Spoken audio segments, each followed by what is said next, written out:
আত্মার মাগফিরাত কামনা করছে। সেই ভাষা আন্দোলন থেকে ৭১-এর স্বাধীনতা যুদ্ধ, ৯০-এর এরশাদ বিরোধী আন্দোলন এবং সদ্য পতিত ১৭ বৎসরের ফ্যাসিস্ট হাসিনা সরকারের উচ্ছেদের আন্দোলনে যারা শহীদ হয়েছেন সকলের আত্মার মাগফিরাত কামনা করছে। যারা পঙ্গুত্ব বরণ করেছেন, যারা অসুস্থ আছেন, গুম হয়েছেন, আহত হয়েছেন, মামলা হামলায় জর্জরিত অবস্থায় দিনপাত করেছিলেন, জুলাই আগস্ট বিপ্লবের আমাদের ময়মনসিংহের সাগরকে তথাকথিত শান্ত বাহিনীর তার অবৈধ অস্ত্র দিয়ে হত্যা করেছে। শহীদ সাগরের আত্মার মাগফিরাত কামনা করছি।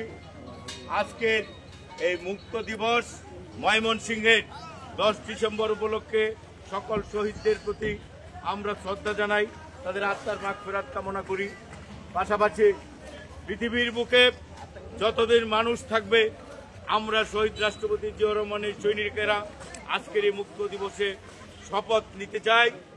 আমরা বাংলাদেশের স্বাধীনতা, সার্বভৌমত্ব, গণমানুষের ভোটের অধিকার ফিরিয়ে এনে একটি সুখী সমৃদ্ধশালী শহীদ রাষ্ট্রপতি জিয়াউর রহমানের স্বপ্নের দেশ এবং জনাব তারেক রহমানের নেতৃত্বে সুন্দর বাংলাদেশ গড়ে তুলব, এটাই হোক আজকের এই মুক্ত দিবসে আমাদের শপথ। আজকের এই দিন থেকে যথাযোগ্য মর্যাদায় আগামীকাল ভোর থেকেই শুরু হবে।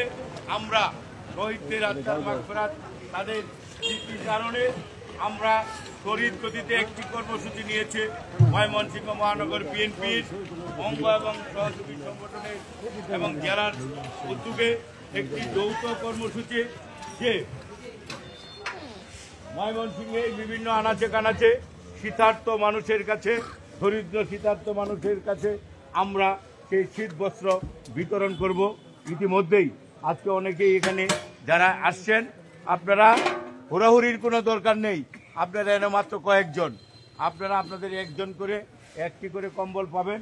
আমাদের সৈনিকেরা আপনাদেরকে কম্বল উপহার দিবেন। আপনারা দয়া করে পর্যায়ক্রমে আরও ফ্যামিলি মেম্বারদের জন্য আমরা চেষ্টা করব যেন এই ময়মনসিংহের এলাকায়, সদর এলাকায়, আমরা এই সিটি কর্পোরেশনের 33টি ওয়ার্ডে আমরা বিএনপি, বেগম খালেদা জিয়া এবং তারেক রহমানের সৈনিকেরা আপনাদেরকে কিছুটা হলেও শীত নিবারণের জন্য আমরা কম্বল দিতে চেষ্টা করব। এই আশাবাদ ব্যক্ত করে যারা সৈনিকেরা আজকে উপস্থিত আছেন, যারা নিতে আসছেন, দয়া করে আপনারা হুড়মুড় করার কোনো দরকার নেই। আপনারা এই কয়েকজন লোক লাইনে আপনারা দাঁড়ান, আমরা কম্বল আপনাদের হাতে পৌঁছে দিব ইনশাল্লাহ। আমরা আল্লাহর নামে সেই কম্বল দেওয়া